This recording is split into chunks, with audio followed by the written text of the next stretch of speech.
అందరికీ నమస్కారం. ఈరోజు మీ అందరికీ నేను వినిపించబోయే కథ ఎంతెంత దూరం. రచయిత బలభద్రపాత్రుని రమణి గారు. ఇక కథలోకి వెళితే, అదిగో మెట్లదారి, తిన్నగా పొండి అన్నాడు ట్యాక్సీ డ్రైవరు. నేను శ్రీనాథ్ ట్యాక్సీ దిగాం. అత్తయ్య మామయ్య లోపలే ఉన్నారు. శ్రీనాథ్ నా వైపు మిర్రి మిర్రి చూస్తూ వాటర్ బాటిల్ అందించాడు. బాటిల్ అందుకొని ట్యాక్సీలోకి తొంగి చూస్తూ, వెళ్ళొస్తాం అత్తయ్య, పైన కలుసుకుందాం అన్నాను అత్తయ్యతో.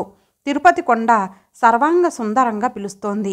మామయ్య తల బయట పెట్టి, ఒరే మొద్దు, ఆగి అలుపు తీర్చుకుంటూ నడవాలి, అది అసలే కొత్త పెళ్లి కూతురు అన్నాడు. శ్రీనాథ్ కోపంగా, అలాగే, రేపి పాటికి చేరితే గొప్ప అన్నాడు. నిండా ఓపికతో నడిస్తే 4 లేదా 5 గంటలు పట్టుద్ది సార్ అన్నాడు ట్యాక్సీ డ్రైవరు. నేను మామయ్యతో, అలాగే, ఆగి ఆగి వెళ్తాంలే మామయ్య అన్నాను. మామయ్య తృప్తిగా చూసి డ్రైవర్తో, పోనీ ఓయ్ అన్నాడు. ట్యాక్సీ కదులుతుంటే, భద్రంరా అబ్బాయి, జాగ్రత్త తల్లి అన్న అత్తయ్య కేకలు మాకు వినిపించసాగాయి. చీర కుచ్చెళ్ళు పైకి కాస్తంత ఎత్తి పట్టుకొని శ్రీనాథ్ వెంట నడిచాను. పారాని ఆరని పచ్చని పాదాలకి కొత్తగా వచ్చి చేరిన మట్టెల అలంకారం వింతగా అనిపించింది. మొదటి మెట్టు ఎక్కుతుంటే గుండెల మీద గలగలలాడాయి మంగళసూత్రాలు. అరచేత్తో అదిమి పట్టి అలవోకగా తల తిప్పి అతని వైపు చూశాను. అతను భుజం మీద టవల్ వేసుకొని మొహం గంటు పెట్టుకొని నడుస్తున్నాడు. బావకి ఇవన్నీ నచ్చుతాయా? 7 కొండలు నడిచి ఎక్కగలడా అత్తయ్యా అని నేనంటే, అపచారం అపచారం, మొక్కే తల్లి, పసుపు బట్టలతో కొడుకుని కూతుర్ని కొండకి నడిపిస్తానని నేను మీ మామయ్య మొక్కుకున్నాం అంది అత్తయ్య. ఎంత పౌడర్ రాసినా అతని బుగ్గ మీద చుక్క మబ్బుల చాటు చంద్రునిలా కనిపిస్తూనే ఉంది. లీలగా కనిపిస్తున్న పారాణితో పాదాలు కనపడకూడదన్నట్లు గబగబా నడుస్తున్నాడు. నేను హుషారుగా 10 మెట్లు ఎక్కేసరికి ఆయాసం వచ్చింది. మాట రావడం కష్టమైపోయింది. కాసేపు కూర్చుందాం అంటూ మెట్టు మీద కూలబడ్డాను. అతను నాకు కాస్త దూరంలో కూర్చొని జేబులోంచి సిగరెట్ తీశాడు. ఆహా చెంపలు వేసుకుంటూ వారించాను. వద్దు, తప్పు అనడానికి ఆయాసంలో మాట రాలేదు. అతను విసుగ్గా చూశాడు. మొహం మీద పడుతున్న జుట్టు చిరాగ్గా వెనక్కి తీసుకున్నాడు. ఆ చిరాకే లేకపోతే ఎంత బాగుంటాడు, అచ్చం బావ సినిమా హీరోలా ఉంటాడు అనుకున్నాను. యా ఊరు తల్లే, కొత్తగా పెళ్ళయిందా అని ఓ ముసలవ్వ పలకరించింది. నేను నవ్వుతూ తల ఊపి ఊరుకున్నాను. వాళ్ళు దూరంగా కూర్చున్న శ్రీనాథుని వింతగా చూస్తూ, గోవిందా అని నడుస్తా ఉంటే అలుపొచ్చే పని వల్ల అని మమ్మల్ని దాటి ముందుకి సాగిపోయారు. నేను లేచి అతని దగ్గరగా వెళ్ళాను. వెళ్దామా అడిగాడు. నేను జవాబు చెప్పకుండా అతని పక్కన కూర్చున్నాను. శ్రీనాథు టక్కున లేచి పద అన్నాడు. నేను నిరుత్సాహంగా చూశాను. అతను పెద్ద పెద్ద అంగలేస్తూ వెళ్ళిపోతున్నాడు. నేను మెట్లు ఎక్కుతూ స్తంభం చాటున దాక్కున్నట్లుగా కూర్చున్న ఓ ఇంటిని చూశాను. అమ్మాయి నోటికి తేగలు ఒలిచి అందిస్తున్నాడు అబ్బాయి. ఆ అమ్మాయి అతని తొడ మీద మోచేతిని ఆంచి గెడ్డం క్రింద అరచేతిని చేర్చి కిలకిలా నవ్వుతూ తింటోంది.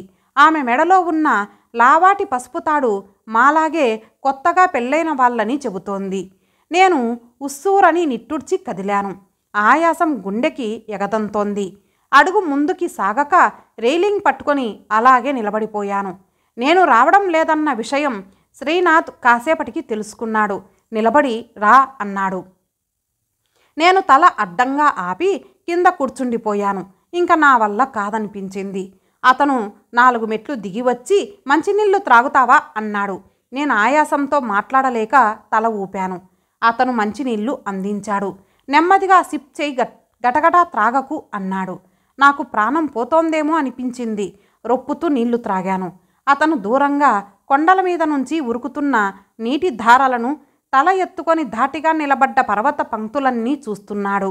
నాకు కాస్త ఆయాసం తగ్గింది. కొత్తగా పెళ్ళైన జంట మా ముందు నుంచి నవ్వుతూ వెళ్తున్నారు. అతను ఆమె మోకాళ్ళ క్రింద చెయ్యి వేసి అమాంతం పైకి లేపి 2 మెట్లు ఎక్కాడు. ఆమె వదిలించుకొని దిగిపోయింది. అతను, ఆమె చుట్టూ ఉన్నవారు అందరూ నవ్వుతున్నారు. ఎంత ఆనందంగా ఉన్నారు. సారీ బావా అన్నాను అతని వైపు చూస్తూ. అతను ఉలిక్కిపడి ఎందుకు అన్నాడు. అలాంటి సంతోషం నువ్వు మిస్ అయినందుకు అన్నాను. అతను అర్థం కానట్లుగా నా కళ్ళల్లోకి చూశాడు. శైలజని పెళ్లి చేసుకొని ఉంటే నువ్వు అంత హ్యాపీగా ఉండేవాడివిగా. ఇష్టం లేకపోయినా పెద్దవాళ్ల మాట కోసం నా మెడలో తాళి కట్టావు పాపం అన్నాను. దెప్పి పొడుస్తున్నావా కోపంగా అడిగాడు. కాదు, అర్థం చేసుకొని అంటున్నాను. అమ్మతో చెప్పాను, బావ ఇష్టపడిన అమ్మాయినే చేసుకొనివ్వండి, బలవంతంగా నన్ను అంటకట్టవద్దు అని. అన్నయ్య నాకు మాటిచ్చాడు, మా పుట్టింటి వాళ్ళు మాట తప్పరు అంటూ మొండిగా ఈ పెళ్లి చేసింది అంటూ ఉంటే నా కళ్ళల్లో నీళ్లు తిరిగాయి. సర్లే, ఇప్పుడు ఇవన్నీ ఎందుకు అన్నాడు టవల్తో మొహం తుడుచుకుంటూ. మామిడి పెచ్చలమ్మ, మామిడి పెచ్చలు దాహం కాకుండా కాపాడుద్ది. తమాషాగా కత్తిరించిన మామిడికాయలు తెచ్చాడొకతను. తింటావా అడిగాడు శ్రీనాథ్. నేను వద్దన్నాను. మళ్ళీ లేచి ఎక్కడం ప్రారంభించాం. దూరం నుండి మంత్రపుష్పం వినిపిస్తోంది. కాలు విరిగిన కోతి ఒకటి కళ్ళన్నీ బయటపెట్టి మమ్మల్ని వెక్కిరించింది. అప్రయత్నంగా నేను అతని చెయ్యి అందుకున్నాను. భయం వేసింది. అతను ఉష్ అని దానిని తోలేశాడు. ఆ తర్వాత నెమ్మదిగా నా చేతిని విడిపించుకొని ముందుకి కదిలాడు. మెట్ల పక్కన ఆంజనేయ స్వామి తోక ఎత్తి నిలబడి టీవీగా దర్శనమిచ్చాడు. భక్తిగా నమస్కరించి, ఈ ప్రయాణం ఈ మనిషితో ఇప్పుడే మొదలుపెట్టాను, కడదాకా సజావుగా సాగనీ స్వామి అని ప్రార్థించాను. ఇడ్లీ, వడ, దోశ, ఫ్రూట్ అంటూ అటూ ఇటూ ఉన్న దుకాణాల వాళ్ళు అడ్డం పడ్డారు. అతను ఆగి నాతో కాఫీ తాగుతావా అని అడిగాడు. కమ్మని కాఫీ వాసన వ్యామోహపరుస్తుంటే కాదనలేకపోయాను. ఇద్దరం చెట్టు క్రింద వేసిన కుర్చీల్లో కూర్చున్నాం. షాప్ అతను కాఫీ అంతెత్తు నుండి క్రింద చిందకుండా చల్లారపోస్తుంటే ఆశ్చర్యంగా చూస్తూ కూర్చున్నాం. శ్రీనాథ్ టవల్తో ముఖం తుడుచుకుంటూ ముందర కష్టంగానే ఉంటుందట, తర్వాత అలవాటైపోతుందట అన్నాడు. దేని గురించి మాట్లాడుతున్నావు బావా? కొండెక్కడం గురించా లేక జీవితం గురించా? ఈసారి కాస్త సంభ్రమంగా చూశాడు. నువ్వెంతదాకా చదువుకున్నావు గాయత్రి అన్నాడు. నాకు నవ్వొచ్చింది. న్యాయంగా పెళ్లి చూపుల్లో అడగాల్సిన ప్రశ్న అతను ఇప్పుడు అడుగుతున్నాడు. నువ్వు ప్రేమించిన అమ్మాయికిలా బోలెడంతేం కాదులే, ఏదో రుక్మిణీ కళ్యాణం తప్పులు లేకుండా చదివేటంత, చాకలి పద్దులు రాసేటంత అన్నాను. అతనికి నా గురించేమీ తెలియదట పాపం. ఈ రాష్ట్రంలో పెరగలేదు, అలా అనిపించడం లేదు అన్నాడు. ఎలా అనిపిస్తున్నాను అల్లరిగా అడిగాను. గాలికి మొహం మీద పడుతున్న ముంగురులని సరిచేసుకుంటూ ఉంటే నా నుదుటి మీద కుంకుమ చెదిరినట్లుంది. ఆగు అంటూ అతను టవల్తో సరిచేశాడు. ఆ వేళ్ల స్పర్శకి నా గుండె జల్లుమంది. కాఫీ తీసుకో అన్నాడు. నేను కాఫీ గుటక వేస్తుంటే నన్నే చూస్తూ కూర్చున్నాడు. ఎందుకా అనుకుంటూ నా వైపు చూసుకుంటే పైట పక్కకు తొలగి జాకెట్టు తొంగి చూస్తోంది. గబుక్కున ఒక చేత్తో సరిచేసుకున్నాను. నేను చూస్తున్నది వాటిని, సూత్రాల్ని అన్నాడు. సూర్యుడి నీరెండకి అవి తలతలా మెరుస్తున్నాయి. ఆ మెరుపు అతని ముఖం మీద పడుతోంది. అబ్బో, సూర్యమండలం అంత పైదాకా ఎక్కేశాం బావా. ఇదిగో సూర్యబింబం చేతికి అందుతోంది, ఎంత ఎర్రగా ఉందో అన్నాను అతని ముఖం వైపు చేత్తో చూపిస్తూ. మంచి మాటకారివే నవ్వాడు. 1000 పున్నములు విరిసినట్లయింది. పెళ్లిపీటలెక్కినప్పటి నుంచి ఇప్పటి వరకు బావ నవ్వలేదు. నా అంచనా తప్పలేదు. బావ నవ్వితే అతని అందం పెరుగుతోంది. శైలజ కూడా నీ అంత అందంగా ఉంటుందా బావా? కాఫీ త్రాగుతూ అప్రయత్నంగా అడిగేశాను. అడిగాక అతని మూడు మారిపోతుందేమోనని కంగారు పడ్డాను. బావ సీరియస్గా మారాడు. అందం కాదు గాయత్రి, చిన్నప్పటి నుంచి కలిసి ఒకచోట పెరిగాం, చదువుకున్నాం. మాటల కోసం తడబడ్డాను. అనుబంధం అంటారు అన్నాను. ఎగ్జాక్ట్లీ, థ్యాంక్స్ అన్నాడు. కొత్త అంటే భయపడేవాళ్ళు, కొత్త వాళ్ళతో ఎలా వేగడం బాబు అనుకునేవాళ్ళు సామాన్యంగా ఇలా ఎప్పటినుంచో తెలిసిన వాళ్ళనే పెళ్లి చేసుకుంటారు బావా. అధిక ప్రసంగం అనుకోకు. మన పెద్దవాళ్ళు చూడు, తెలిసిన కుటుంబం అయితే ఎంతైనా రిస్క్ తక్కువ అన్న ఆలోచన అన్నమాట. మీది ఈ రకమైన ఆలోచన కాకుండా ప్రేమైతే అని ఆగిపోయింది. అయితే రెట్టించాడు. నువ్వు ఇలా నాతో ఇంతసేపు మాట్లాడేవాడివి కూడా కాదు బావా. ప్రేమించిన వాళ్ళ ముందు తప్ప ఎవరి ముందు నోరిప్పబుద్ధి నవబుద్ధి కూడా కాదు. నాకెలా తెలుసు అనుకుంటున్నావా? ఇప్పుడిప్పుడే నిన్ను చూశాక తెలుస్తోంది. సిగ్గుగా తల ఉంచుకున్నాను. అతనికి కాస్త కోపం వచ్చినట్లుంది. కాఫీ అతనికి డబ్బులిచ్చి పద, ఇంకా చాలా దూరం నడవాలి అన్నాడు. చుక్కల పర్వతం ఎక్కుతుంటే చుక్కలు కనిపించాయి. మోకాళ్ళ పర్వతం దగ్గర మోకాళ్ళు పట్టేశాయి. బావా తన ఆలోచనల్లో తనున్నట్లు గబగబా నడుస్తున్నాడు. నేను అడుగు పడక ఆగిపోయాను. అమ్మీ, నా వీపు మీద చెయ్యేసి నడు, ఇంకా ఎంతో దూరం లేదు. గోవిందా గోవిందా అనుకోవే పిచ్చిమొహమా, ఆ సామే తీసుకెళ్తాడు అన్న మాటలకి పక్కకి తిరిగి చూశాను. 60 పైపడ్డ ముసలి జంట. భార్యని ఆయన జాగ్రత్తగా ఒక్కొక్క మెట్టే ఎక్కిస్తున్నాడు. తిరునామాలు, కాషాయ పంచెలో వెంకటేశ్వరుడు ఇలా కనిపించాడా అనిపించింది. ఆయన పక్కనే గోచిపోసి కట్టుకున్న పట్టుచీరలో వంగిన నడుముతో పెద్ద కుంకుమ బొట్టు, ముక్కున బేసరీలతో ఆయన భార్య అచ్చం అలివేలు మంగమ్మల. చేతులు జోడించి వారి అన్యోన్యతని అబ్బురంగా చూశాను.